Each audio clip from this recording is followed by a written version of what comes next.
So this slide is a brief summary of the barriers we perceived when we started thinking about creating the Green Building Council in Australia. I won't talk to the points in detail, but I'll focus on a couple of them. The Olympics legacy was probably negative sentiment towards the environment and buildings. Many people perceived it cost too much. It was an obligation which didn't marry to commerce. So we had that barrier to overcome. Australia had an affectionate term for people who promoted environmental awareness in buildings. They were called bloody greenies. And the feeling was you'd be chaining yourself to trees and throwing yourself in front of tractors to stop development going ahead. And the last one is that point again about the lack of building code. Energy in buildings, water in buildings, health in buildings was completely unregulated in Australia. So there was no sense that you had an accountability or responsibility to anything other than the bottom line. But there were some interesting examples. Unfortunately, they were all bespoke and too far outside the cities to make a difference. This building was done by an architect called Peter Stutchby, who continues to do some great architecture in Australia, but it's on a university campus, so developers in our cities could choose to ignore them quite easily.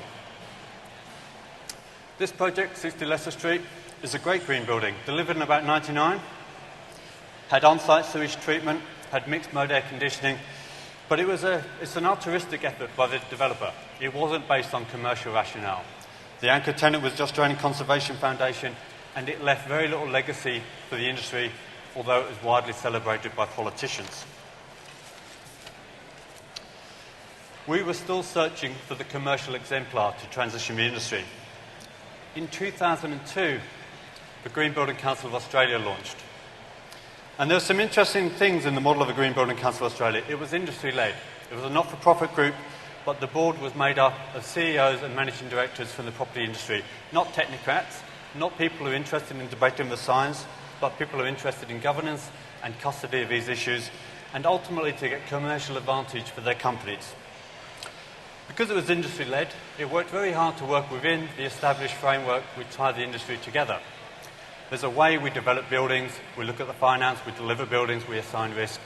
It was very sensitive to that group of governance that those lessons were observed and adhered to, and we didn't try and threaten the industry with a new way of working.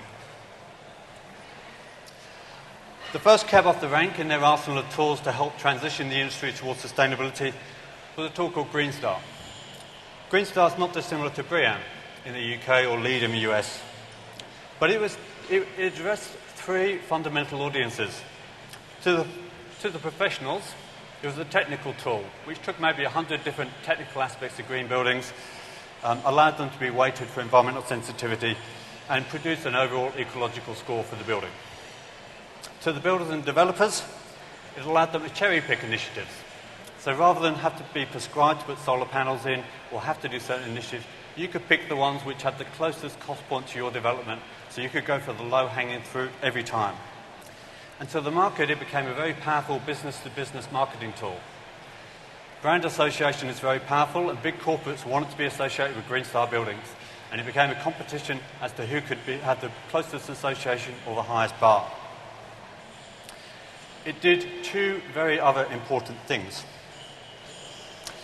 It allowed the green outcomes to be independently verified at the point of decision making, and also allowed for the correct assignment of risk. We had planners taking an interest in green buildings, but invariably they would ask for simplistic measures which made it very difficult to allocate responsibility to parties involved in developing buildings and delivering buildings. Green Star allowed us to salami that process up.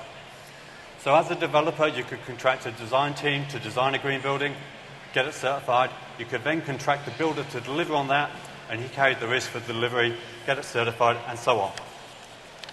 So finally, we had a mechanism which worked with the traditional market view of you develop, you build, you sell, you own, you operate. And then came the projects. Whilst Green Star was still being developed, Lendlease kicked off a project called 30 the Bond. It was in design before Green Star was released, but I think they were smart enough to preempt it and see where the market was heading and ensure the building got a Green Star recognition when it was finally completed. Building had the right mix of players. Lendlease were the developer, they were also going to be the anchor tenant, but more importantly, they weren't going to be the owner. This building was delivered with a traditional buyout arrangement. So it had to navigate all the issues of commercial yield, sale price, and contractual obligations that are endemic in the market. It worked the way the market does. There's also a very important bit. In going through the design, it was identified that if we broke away from the conventional air conditioning model in Australia, we could increase the saleable area of the building. By increasing the saleable area, the developer made a lot more money. We could spend an extra 50% more on efficient mechanical systems. For the first time, we'd moved away from the lowest first cost tray siloed model which plagued our industry. So the model for Australian sustainability started to be revealed. If we can make more money from sustainable buildings, we should go there as quickly as possible. The bond also provided evidence that the persuasive and prescriptive understanding of green for commercial offices is all wrong. It broke all the rules. The architects would tell us you cannot build green buildings with west-facing facades. This building had a 100-metre-long west-facing facade with 3-metre-high floor-to-ceiling glass. When it was built, it totally silenced its critics. The reinvention of green from the hair shirt brigade to the Blue Chip Corporation was widely celebrated. These headlines came out of the Sydney Morning Herald, not a trade journal, not the financial papers, but the public press.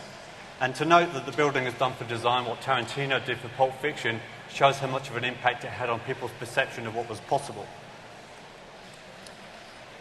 And it gets measured. The bond's now been occupied for 4 years, and year on year it meets its original obligations plus or minus 5%. That's operating at 50% less carbon than the average Sydney office stock. This is a building which made more money for the client and is a tremendous commercial success.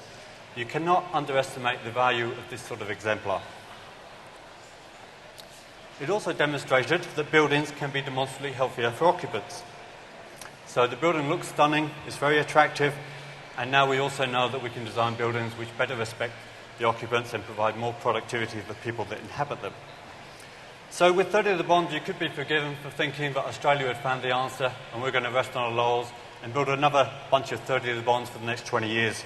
But I've learned since I've been in Australia, they don't sit still for long. They get restless and they moved on to the next challenge.